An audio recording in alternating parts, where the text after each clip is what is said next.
Hi! This video is put together in the middle of winter of a flight I actually made in the middle of summer when I visited a fly-in at Sackville Airfield, which is near Bedford. If you think you might enjoy such a flight, come along. Wouldn't it be marvellous if you had a magic chair where you just sit, reclined, feet up, controls all to hand, and it could take you across the country? Wouldn't that be a magical experience? Well, what do you know, this may just be the very magic carpet that we're looking for. Everything to hand, comfy seat. Yeah, this will do. Okay, enough of the silliness.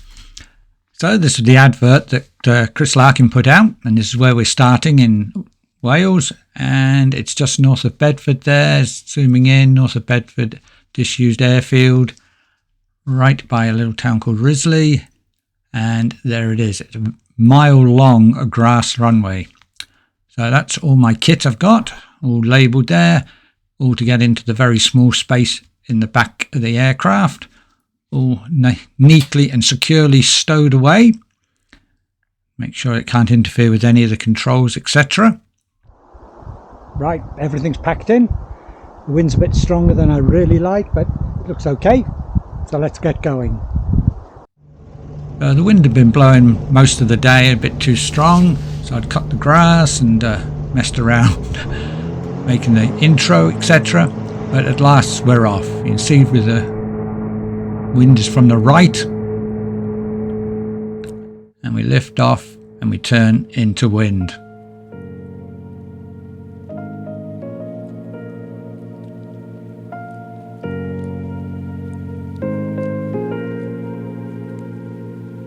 Around the trees, climbing into wind very slowly, and the wind had been gusting 25-30, and now it was about 4 o'clock in the afternoon and the wind had started to drop down a bit, but here, still climbing out, I was only getting a ground speed of about 50 mile an hour into the strong wind.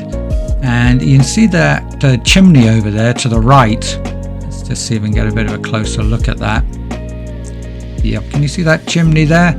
You see the smoke is being laid down. There we are, being laid down still by about a 20 mile an hour wind.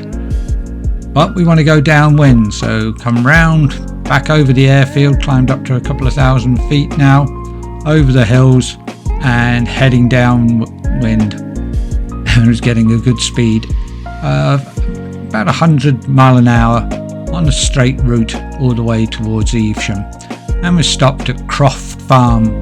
Now the intention had been there to stop there for lunch, but the wind had snookered that.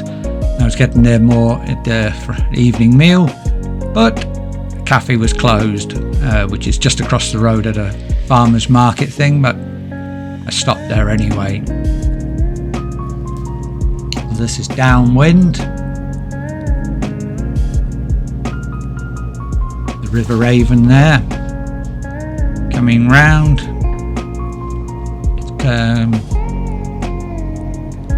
They ask you to avoid the town or little village of Deptford, so the identification is the railway line there across the River Avon.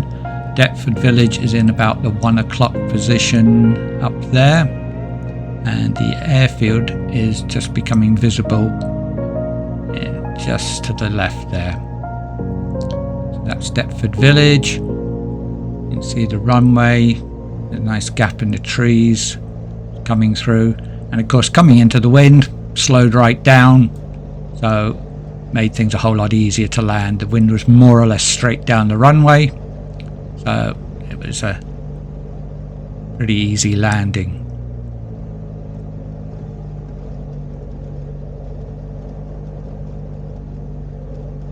No wires or fence to contend with. Down onto the grass, which is very well maintained there at Deptford.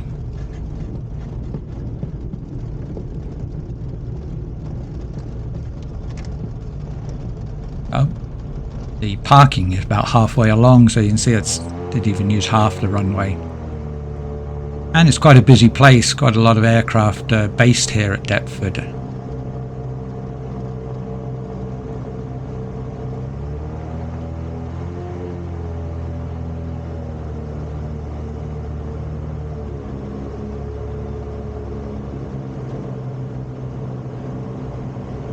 See the trees still blowing there a little bit.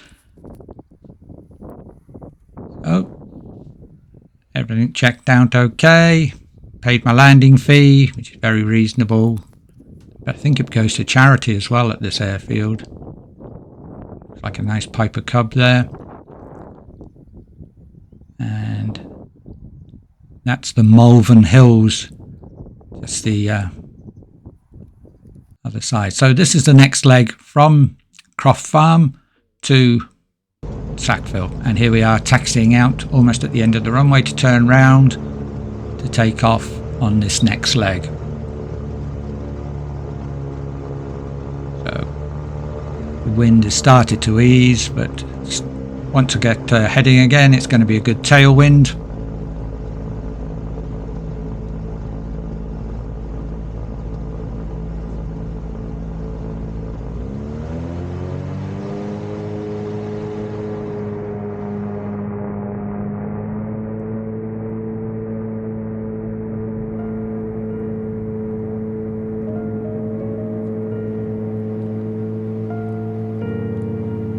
Go. And as we climb out, we can see Deptford disused airfield on the right. There's some golf balls, satellite dishes on there.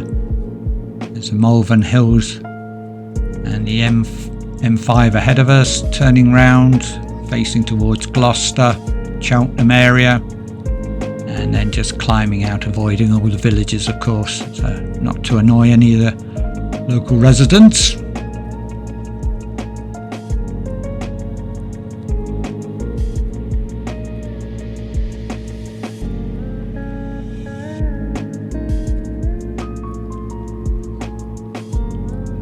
Once got a good height and past that hill, turn to the east and we'll head down over the Cotswolds. A really weird view. Camera's so close to the face. But high up over the Cotswolds, noticed I had my coat on there. Just the evening was getting a little bit cooler. And with it having been a bit later, a lot of the GA aviation has gone to bed. And here we come up to Santa Pod, or Poddington, RAF Poddington, which used to be a bomber base. Just to clarify, it's that sort of drag racing that goes on there, not this type of drag racing. Just need to clarify that. And this is our first view of Sackville. There's Sackville right down there. So the runway is nearly a mile long, not just that bit in the end that we can see. Nobody else around, nobody else, and it is a huge circuit here to avoid all the villages. So I will just speed this up a little bit, otherwise we're all going to get really bored. So there's Sackville. I'm going to go round and come in between the trees onto that runway there. So we head out a long way to join the downwind leg. And as I say, speed it up a little bit here just to there. So we got to go round this village that's coming up here in the 2 o'clock position. Give it a little bit of a wide berth. See the Bedfordshire countryside is just gentle rolling hills. Swine's Head village, a rather unusual name. I'm sure there's a good story behind that name. So now coming along here, we're on left base for Sackville. Follow this road towards Risley, keeping that village on the left and making a tight right turn onto Finals. Trying to avoid every farm and village that's in the area. So there's the village over there, cunningly hidden in the trees. There it is, that's a bit of a clearer view.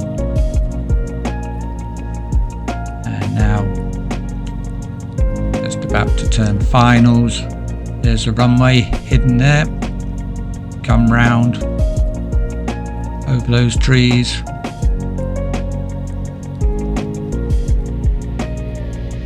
And it is crazy long. What is so good, the wind, as the evening had gone on, started to die down. So that although this would have been a bit of a crosswind, it's not too much of a problem. So I just flew up here a bit of a long way so I could taxi down the taxiway, which is on the right. I didn't want to taxi all the way up and all the way down. There's a windsock on the left. Say just a little bit of a crosswind, nothing to write home about. There we are. What a luxury just to fly along such a long runway when you're not used to short fields. So here comes a taxiway on the right. Don't know, I always feel we should put in that we actually leave the runway we landed on. Always seems right to include that in the video. Around we come, and they say everything's been cut. Really fantastic field. So that's our arrival at Sackville. Well, there we are at Sackville. Absolutely beautiful evening. The aircraft all tied down, all picketed, and the tent all up. And around here, I don't know if you can see it, there's hot air balloons. The wind's died right down. So an absolutely excellent day flying across. One of the things they have at Sackville are these little cabins, so you can stay overnight. They've got a couple of beds in them. Pretty basic, but much better than camping. Obligatory tour of the hangar and all the aircraft that are in there.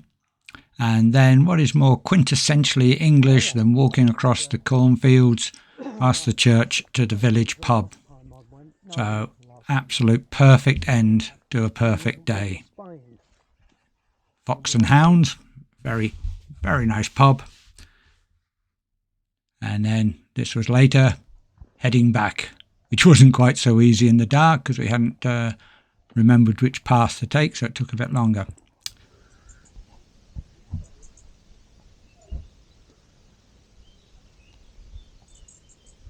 Well, beautiful morning and a shower to start the day.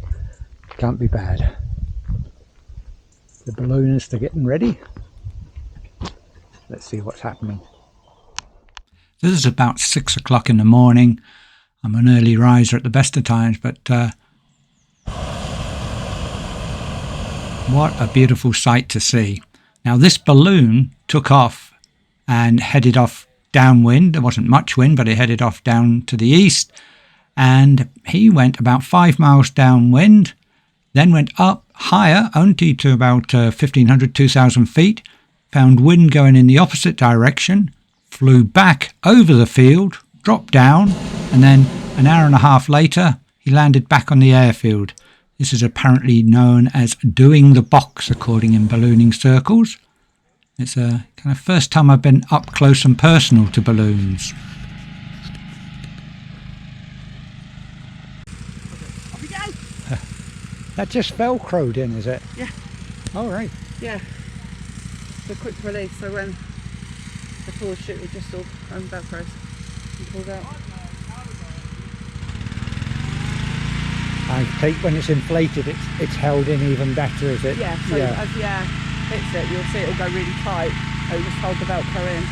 All right. So as you're coming down, deflating, this is what you pull to let the air out. All right. So this will go down.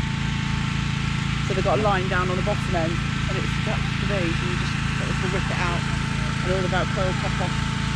And all your hot air goes, and all your lift Yeah. goes. All right. Yeah. Wow.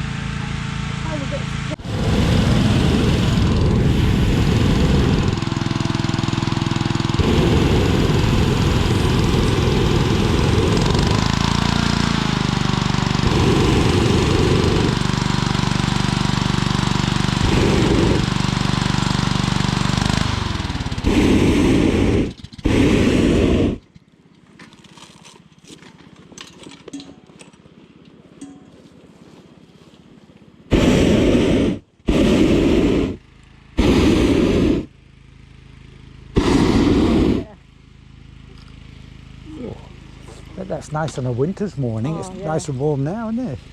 I always like my hair. Okay, you can come in.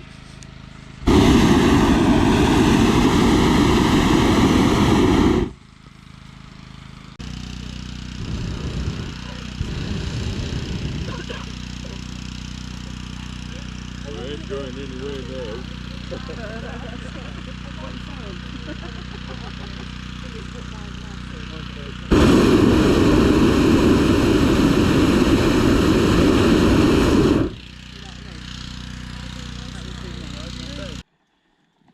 Ready to go.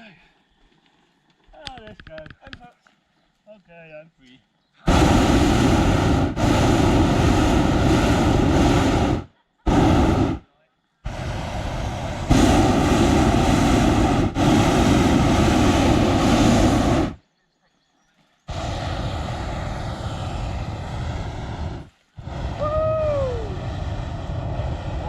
Camera.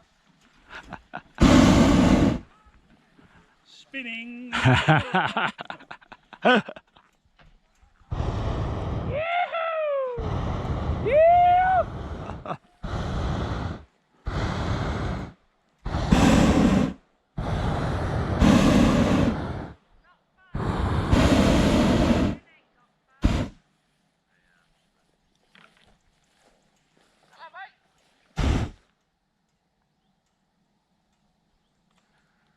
I just guess that's a different shape, that one. It looks larger. Rewind into it.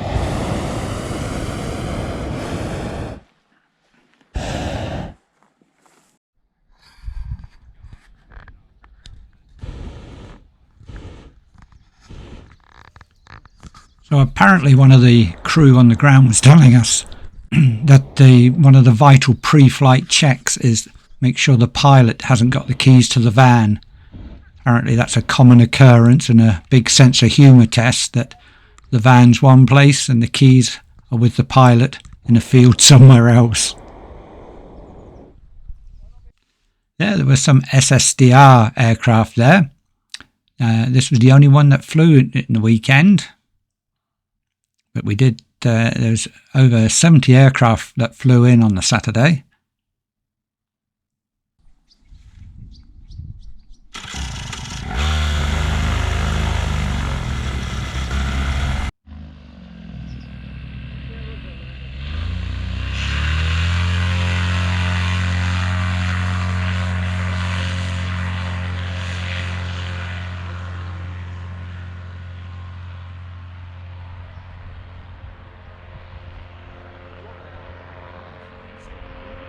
Some of the aircraft were quite interesting that flew in.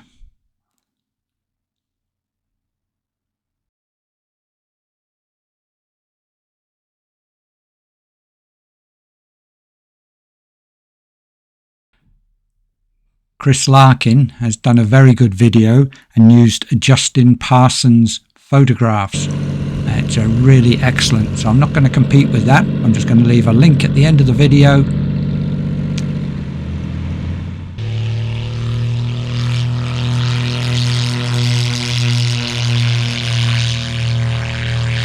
Perhaps not quite the roar of a Merlin. So this is the link to Chris's video, and it's well worth a watch. Thanks for watching all the way to the end, and catch you on the next one.